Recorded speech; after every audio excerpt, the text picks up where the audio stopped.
How to leave a review on Airbnb as a guest. Hi everyone, welcome back to our channel. In today's video I will guide you on how you can leave a review on Airbnb as a guest, so make sure to watch the video till the end.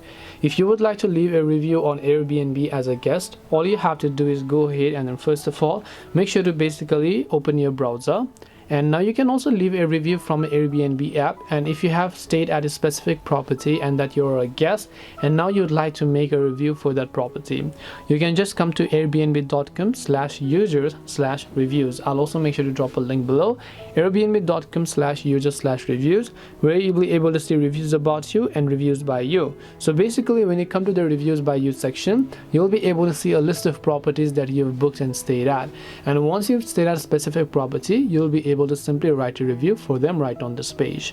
This way you'll be able to write a review on Airbnb as a guest. Hope this video was very helpful to you guys. If it did help you, make sure to leave a like and subscribe to the channel. If you have got any questions, feel free to leave them down. Thank you for watching and see you soon in the next video.